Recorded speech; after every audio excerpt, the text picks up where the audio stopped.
हाय, मैं Praveen Kumar, BCA classes में आपका स्वागत है। जैसा कि हम लोग पिछली वीडियो में पढ़े थे संबंध और फलन चैप्टर का एक्सरसाइज फर्स्ट, आज हम लोग पढ़ेंगे इसका नेक्स्ट टॉपिक फलन के प्रकार। फलन के प्रकार, तो फलन के प्रकार पढ़ने से पहले हम लोग कक्षा 11 में पढ़े हैं फलन किसे कहते हैं। तो फलन जो होता है वो एक विशेष प्रकार का संबंध होता है। फलन भी एक विशेष प्रकार का संबंध होता है, लेकिन फलन के लिए कुछ इसके निश्चित टॉपिक्स होते हैं, कंडीशन होती है। जिसमें पहला कंडीशन क्या बनेगा, मान लीजिए यहाँ पे ये सेट ए है, दूसरा वाला सेट बी है। सेट ए है, दूसरा वाला सेट बी है। अब इसमें पहली कंडीशन क्या होती है, देखिएगा। अगर मान लीजिए यहाँ पे एक अवयव, यहाँ पे कुछ अवयव हैं, मान लीजिए 1 2 3 4 है, इसमें है 2 4 6 8, ठीक। ये वाला है, पहला वाले को आप इसमें यक्स बोलते हैं, दूसरे वाले को आप वाई बोलेंगे या तो एफ ऑफ यक्स बोलेंगे। और ये एफ ऑफ यक्स किसी संबंध के द्वारा एक दूसरे से जुड़े हुए हैं। तो इसमें देखिएगा कि ये अगर एक प्रकार का संबंध है, ये किसी प्रकार से संबंधित, एक दूसरे से संबंधित रखते हैं। मान लीजिए यहाँ पे f of x is equal to 2x है, इसके द्वारा एक दूसरे से जुड़े हैं। अब यहाँ पे आप एक रखिएगा, देखिए आप 2 की जगह, यहाँ पे x की जगह 1 रखेंगे तो कितना मिलेगा आपको 2, यानी 1 का संबंध 2 से हो जाएगा। 2 रखिए तो 2 दूना के 4, यानी 2 का संबंध 4 से हो जाएगा। फिर आपका 3 का 6 से होगा, 4 का 8 से हो जाएगा। ये एक प्रकार का संबंध है। अब ये चीज़ आपका फलन बन रहा है कि नहीं, देखिएगा। इसकी पहली कंडीशन क्या होती है फलन की, पहला कंडीशन होता है कि इसमें जो सेट ए होता है, जो सेट ए होता है जिसे आप लोग बोलते हैं डोमेन, पहले वाले सेट को आप डोमेन बोलते हैं, जबकि दूसरे वाले सेट को, पूरे सेट को आप बोलते हैं सडोमेन, ठीक।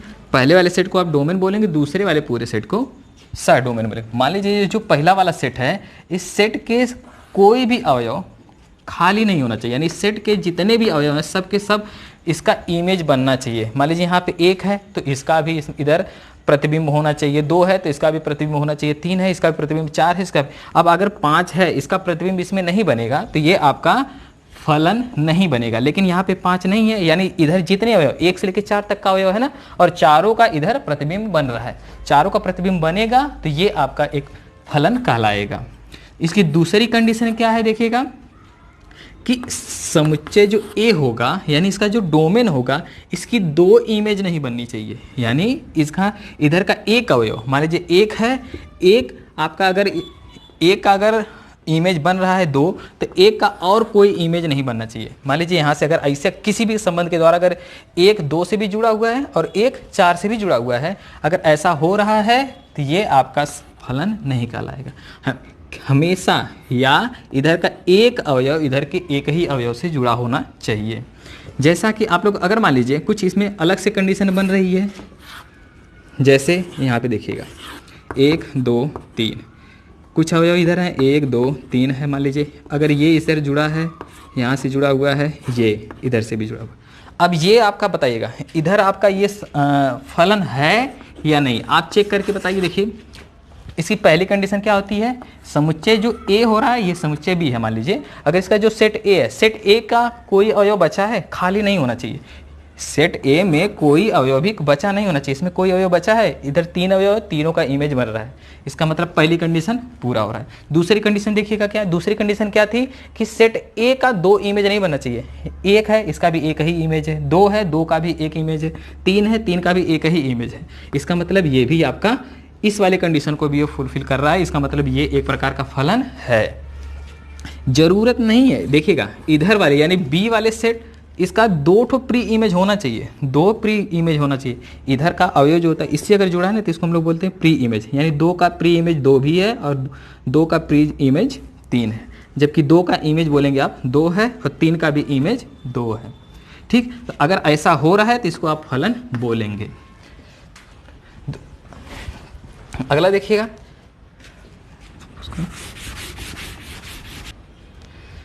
अब देखिएगा, अब हम लोग पढ़ेंगे इसमें फलन के प्रकार। जबकि फलन आप लोग कक्षा 11 में कुछ अलग भी प्रकार से पढ़ चुके थे, तत्समक फलन और भी फलन पढ़े थे आप लोग। यहाँ पे देखिएगा, यहाँ पे हम लोग फलन पढ़ेंगे एकाएकी फलन। इसका कुछ विशेष प्रकार होता है, देखिएगा एकाएकी फलन, इसे आप 1-1 फंक्शन भी कहते हैं। देखिएगा एकाएकी फलन क्या होता है, फंक्शन a to b ना, ए से बी में, यानी एक फलन ए से बी में होना चाहिए, इसको ये एकाएकी होगा यदि x1 not is equal to x2, यानी उसके दो अवयव अगर बराबर नहीं हैं तो इसका भी दो उसके y वाले जो हैं वो भी बराबर नहीं होने चाहिए। जैसे यहाँ से आपको नहीं समझ में आएगा, देखिएगा इमेज बना के देखते हैं हम लोग। यहाँ से ये वाला है, ठीक। अब इसमें अगर मान लीजिए एक अवयव 1 2 3 4, यहाँ से भी वही वाला पहले वाला लीजिएगा एग्जाम्पल 2 4 6 8 10। मान लीजिए ये किसी के द्वारा इधर से भी इसका एक एक अवयव यहाँ से जुड़े हुए हैं, ठीक। यानी ये जो डोमेन है, डोमेन के एक एक अवयव का प्रतिबिंब केवल एक ही बने। इसका एक अवयव का प्रतिबिंब यहाँ से बना, दूसरे का अलग, तीसरे का अलग, चौथे का अलग, यानी सबका अलग अलग प्रतिबिंब बने, ठीक।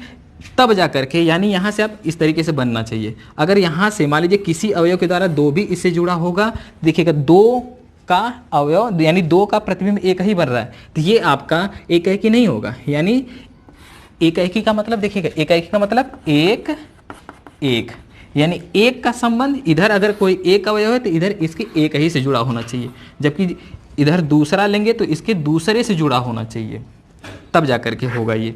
यानी इसके एक अवयव का इमेज एक होगा, दूसरे का अलग, तीसरे का अलग, चौथे का अलग, सबका अलग अलग इमेज बनना चाहिए। ये आपका यहाँ से प्रतीकात्मक रूप में भी दिया गया है कि अगर x1 x2 बराबर नहीं है तो इधर ये आपका मान लीजिए ये x वाला है और ये y वाला इमेज है, तो अगर x1 x2 बराबर नहीं है तो इसका y वाला भी बराबर नहीं होना चाहिए। अब देखिएगा जब हम लोग इसको सवाल में सॉल्व करेंगे, अगर सवाल में आपको जब दिखाना होगा कि दिखाइए कि ये आपका एकाएकी है, तो हम लोग इसमें मान लेंगे कि आप x1 और x2 दो ये बिलोंग कर रहे हैं, दोनों a में बिलोंग कर रहे हैं। देखिएगा x1 x2 दो अवयव है, दोनों a से संबंधित है। तब हम लोग क्या करेंगे, यहाँ से आप मान लेंगे कि f ऑफ x1 बराबर f ऑफ x2। अगर ये दोनों हैं तो यहाँ से देखिएगा आप f ऑफ x2 और f ऑफ x1 और x2 को आप दोनों को बराबर मान लेंगे। अच्छा, बराबर मानने के बाद ये जो फलन रहेगा उस फलन को आप रख लेंगे। जैसे आपका मान लीजिएगा कि f ऑफ x ये बराबर है 2x प्लस 5, मान लीजिए इतना है ना। तो अब यहाँ पे आप पहले वाले को रखिए, x1 रखेंगे यहाँ पे तो कितना मिलेगा 2x1 धन 5 बराबर कितना हो जाएगा यहाँ पे 2x2 प्लस 5।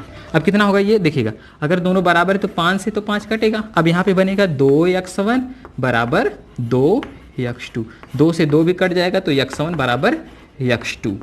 इस चीज़ को आप बढ़िया समझिएगा। देखिए यहाँ पे क्या कहा गया था, x1 x2 दोनों बराबर है।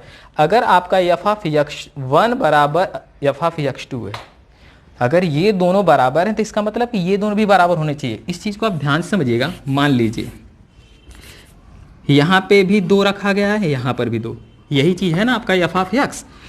अगर मान लीजिए एक का संबंध भी 2 से होता और 2 का भी संबंध भी 2 से होता, ऐसा मान लीजिए कि यहाँ पे ये आपका f ऑफ x1 है और ये वाला आपका f ऑफ x2 है, दोनों आपका एक ही सेम अवयव हैं, या आप इसको यहीं पे रख लेंगे। दोनों सेम अवयव होने का मतलब क्या है, ये दोनों 2 के बराबर हैं। मान लीजिए दोनों 2 के बराबर, तो अब यहाँ पे भी 2 रखा गया है।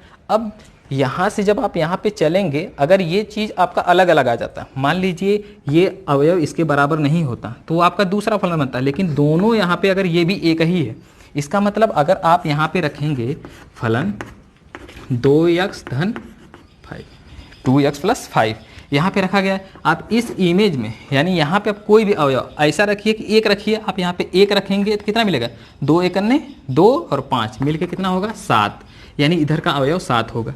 अब यहाँ पे जब 2 रखेंगे तो ये आपका कितना बनेगा 2 2 के 4 और 5 कितना मिल जाएगा 4 और 5 9, ठीक।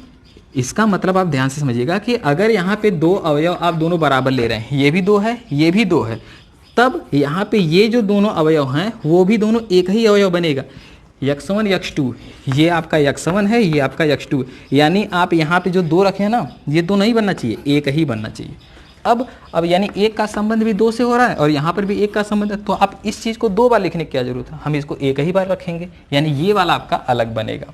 यानी दोनों x1 और x2, अगर आपका देखिए y1 और y2 जो था अगर बराबर है तो इसका मतलब x1 और x2 भी दोनों क्या होंगे बराबर होंगे। यानी यहाँ पे ये भी एक ही अवयव होगा, यहाँ पर भी 1 था ये भी 2 था, दोनों को हमको दो जगह लिखने से नहीं बल्कि हम लोग एक ही जगह रख देंगे, जिससे कि हमारा ये वाला भी क्या बनेगा आपका एकाएकी। तो कहीं पर भी अगर आपको एकाएकी दिखाना होगा तो ये आपका इस तरीके से दिखाएंगे हम लोग, x1 x2 दो अवयव मानेंगे और दोनों को पहले बराबर मान लेंगे, उसके फलन वाले को बराबर मान लेंगे और लास्ट में हम लोग दिखा देंगे कि दोनों अवयव अलग अलग नहीं बल्कि एक ही था। अगला देखिएगा, इसका दूसरा देखिएगा जो इंपॉर्टेंट टाइप होता है वो होता है आपका बहु एक फलन, यानी मेनी वन फंक्शन।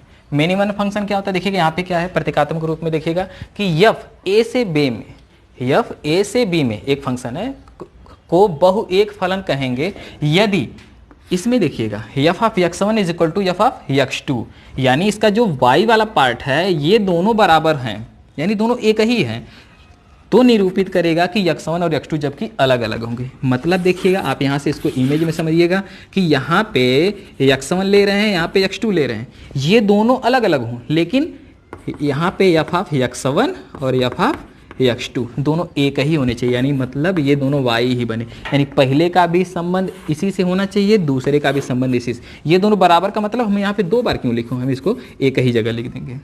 मतलब यहाँ से दो, यहाँ इसका दो अवयव इसके एक ही अवयव से जुड़ा होना चाहिए। इसके दो भी ले सकते हैं हम लोग, दो से ज़्यादा भी ले सकते हैं, लेकिन मूल रूप से हम यहाँ पे दिखाने के लिए दो ही लेंगे। अब अगर आप इसको दिखाएंगे यहाँ पे तो आपको यही से ऐसे ही दिखाना पड़ेगा कि इसके दो अवयव यानी एफ ऑफ x1 बराबर एफ ऑफ x2, और इसको फिर हम लोग सॉल्व करके बाद में इतना दिखा देंगे इसका अवयव जबकि बराबर नहीं होंगे। ऐसा फलन आपका मेनी वन फंक्शन कहलाएगा। अगला देखिएगा, तीसरा फंक्शन है आच्छादक फलन, या इसको आप ऑन्टो फंक्शन भी कहेंगे। ठीक है, देखिएगा आच्छादक फलन, इसमें देखिएगा एक फलन एफ ए से बी में आच्छादक फलन होगा यदि एफ ऑफ ए बराबर बी, यानी आप इस चीज़ को देखिएगा, इस वाले को आप ए बोलेंगे, ये वाला आपका पूरा फलन बी कहलाएगा, जो कि यहाँ से एक दूसरे से जुड़े होंगे। इस वाले को आप ए बोलेंगे, ये वाला पहला फंक्शन पूरा ए कहलाता है, दूसरा फंक्शन पूरा बी कहलाएगा। जबकि एफ ऑफ ए क्या होता है, एफ ऑफ ए क्या होता है, यानी जो इससे जुड़ा हुआ है उसको आप एफ ऑफ ए बोलेंगे। देखिएगा ध्यान से, जबकि यदि अगर एफ ऑफ ए पूरा बी के बराबर होगा तो वह एक आच्छादक फलन होगा। ध्यान से देखिएगा, अर्थात में क्या लिखा है, अर्थात परिसर सह डोमेन के बराबर होगा। आप जानते हैं परिसर क्या होता है, यहाँ पे अगर बी का ये जो बी सेट है, बी सेट के सभी अवयवों को, बी सेट के सभी अवयवों को हम लोग बोलते हैं सह डोमेन, जबकि ए के द्वारा जो जुड़ा हुआ होता है, ए के द्वारा जितने भी जुड़े होंगे उसी को हम लोग बोलते हैं परिसर। यानी ध्यान दीजिएगा, मान लीजिए यहाँ पे कुछ अवयव हैं, ए मान लीजिए 2 4 6 8 10 है, यहाँ 1 2 3 4 है। मान लीजिए 1 से 2 जुड़ा है, 2 से 4, 3 से 6, 4 से 8। अब बताइए इसका इमेज कौन कौन सा बन रहा है, 2 का, 4 का, 6 का और 8 का बन रहा है, यानी 2 से लेके 8 तक के अवयवों को हम लोग परिसर बोलेंगे। 2 से लेके 8 तक के अवयवों को हम परिसर बोलेंगे, जबकि 2 से लेके 10 तक यानी बी के सभी अवयवों को हम लोग क्या बोलेंगे, सह डोमेन।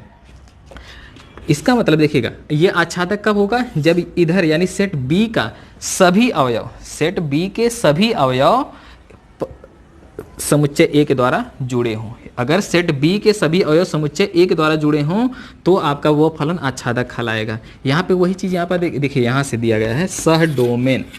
अगर सह डोमेन परिसर के बराबर है, सह डोमेन में कौन आएगा, पूरा सेट बी का, परिसर में कौन आएगा, जो इससे जुड़ा हो। अब यहाँ पे कहा क्या गया है कि इसका सभी अवयव इससे जुड़ा होना चाहिए, यानी अगर यहाँ पे 10 नहीं है, यहाँ पे देखिए 10 का इमेज नहीं बन रहा है ना, इसका मतलब ये आच्छादक नहीं है। अब अगर यहाँ पे 5 होता है, 5 से 10 भी जुड़ा होता है, अब इधर कोई अवयव नहीं बच रहा है, 2 का भी प्री इमेज है, 4 का भी प्री इमेज है, 6 का भी है, 8 का भी है, 10 का भी है, इधर कोई भी बच नहीं रहा है, इसका मतलब ये वाला आपका आच्छादक फलन होगा। जब इस चीज़ को हम लोग सवाल में लगाएंगे तो वहाँ पे आपको ये चीज़ ज़्यादा समझ में आएगा। अगला देखिएगा,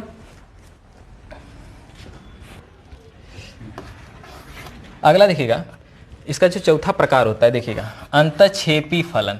अंतःक्षेपी फलन मतलब इनटू फंक्शन। देखिए एफ ए से बी में ये अंतःक्षेपी फलन होगा, एक फलन ए से बी में अंतःक्षेपी फलन होगा यदि f of x subset of b. F of x का मतलब उसका परिसर सह डोमेन का सबसेट होना चाहिए, मतलब उसका परिसर के जो अवयव हैं वो सह डोमेन से ही लिए जाने चाहिए, जबकि कुछ न कुछ परिसर का सह डोमेन के कुछ न कुछ ऐसे अवयव जरूर बच जाएं जो परिसर न बने। जैसा यहाँ पे देखिएगा ध्यान से, अगर मान लीजिए 1 2 3 4, यहाँ पे आपका 2 4 6 8 10, अगर मान लीजिए f ऑफ x के द्वारा f ऑफ x बराबर 2x, इसके द्वारा दोनों जुड़े, 1 से 2 जुड़ा होगा, 2 से 4, 3 से 6, 4 से 8। अब देखिएगा परिसर कितना बन रहा है आपका, इसमें परिसर बनेगा आपका 2 4 6 8, 2 4 6 और 8 बनेगा। और सह डोमेन कितना है,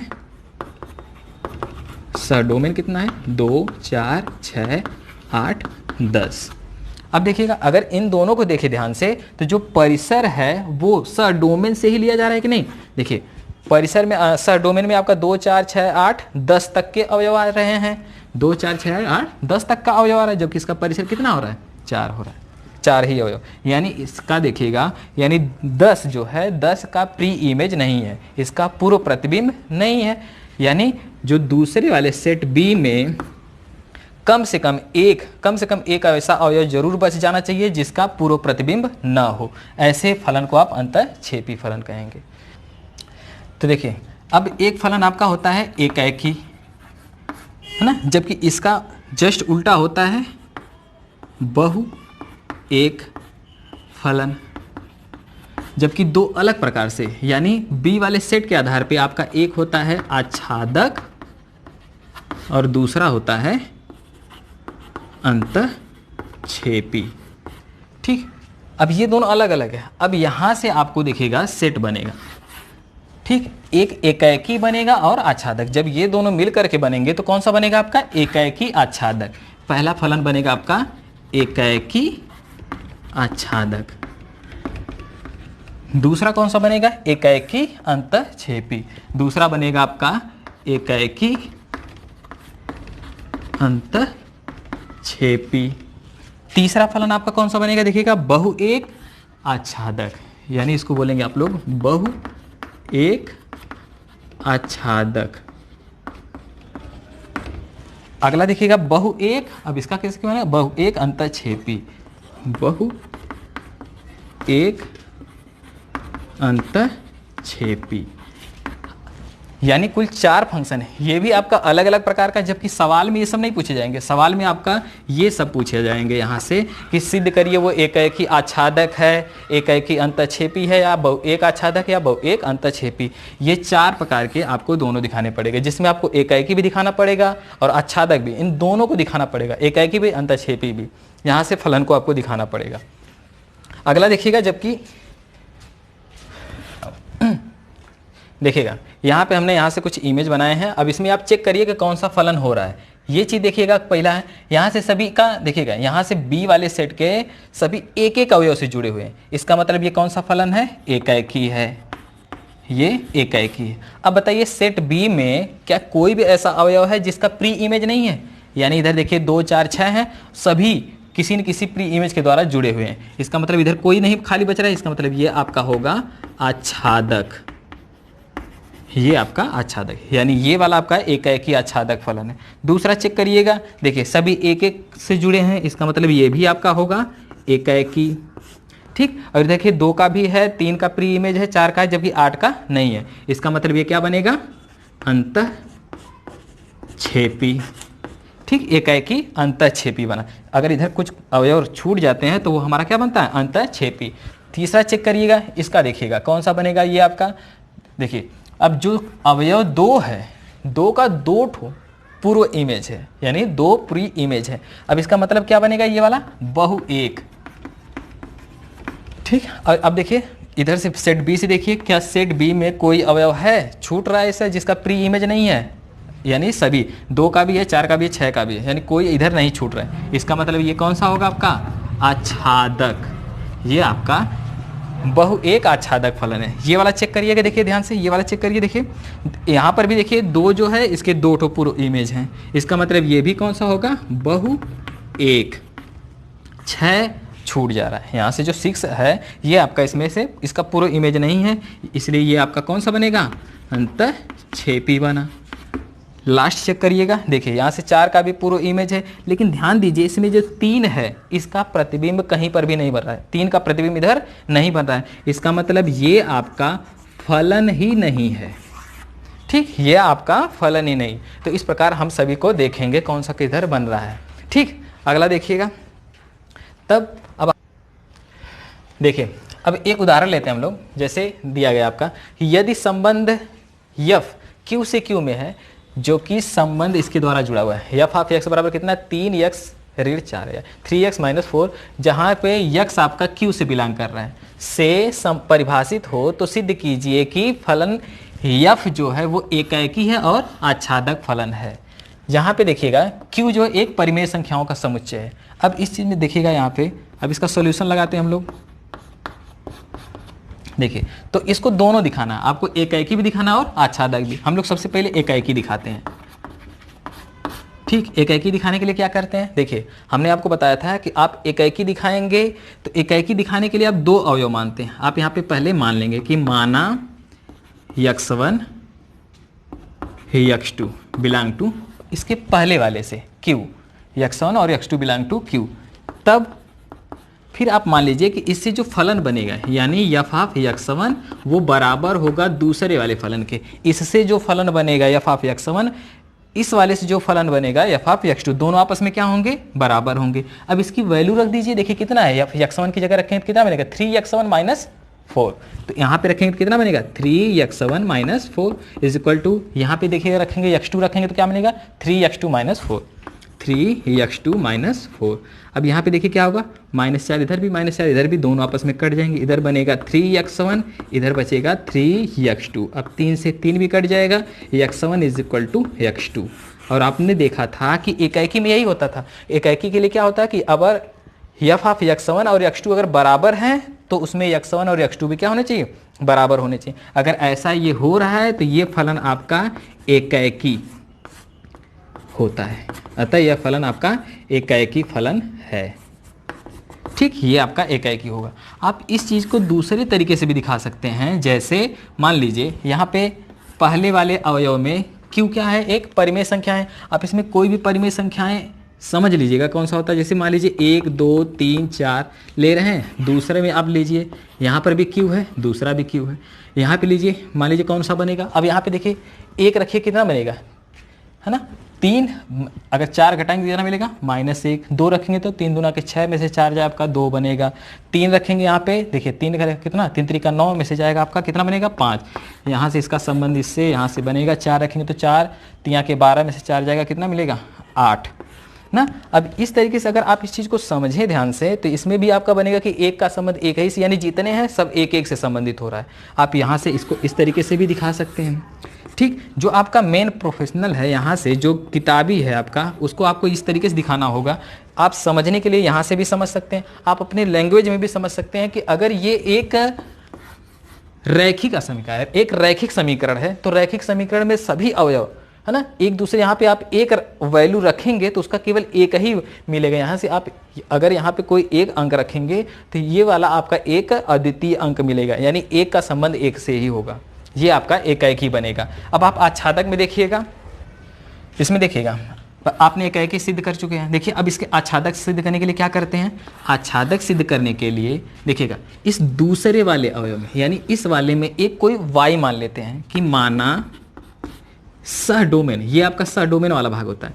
माना सह डोमेन में, सह डोमेन में कोई अवयव y लेते हैं, वो बिलोंग करना चाहिए किससे, q से। y एक अवयव है q से। अब ये आपका बनेगा क्या, आपका f ऑफ x कितना था, 3x minus 4। f of x की जगह आप क्या रख सकते हैं, y रखेंगे तो ये कितना मिलेगा, 3x माइनस 4। ठीक, ये आपका देखिए अब इसमें x की वैल्यू निकाल लीजिए, तो 4 इधर आएगा, कितना मिलेगा, y प्लस 4 बराबर 3x। तो आप बता दीजिए x बराबर कितना मिलेगा आपको, 3 नीचे आ जाएगा, तो y प्लस 4 अपन कितना, 3। ये आपका मिलेगा x की वैल्यू। अब अगर ये चीज़ देखिएगा y, अब इस चीज़ को आपको समझना पड़ेगा। देखिएगा जो आपका फलन था q से q में था, ठीक। आप y एक कैसी संख्या है, परिमेय संख्या। आप यहाँ पे कोई भी अवयव रखिए, जैसे मान लीजिए कोई भी अंक रखेंगे तो यहाँ पे 4 जोड़ करके आप उसमें बटा 3 करेंगे तो भी आपको यक्स का एक मान मिलेगा।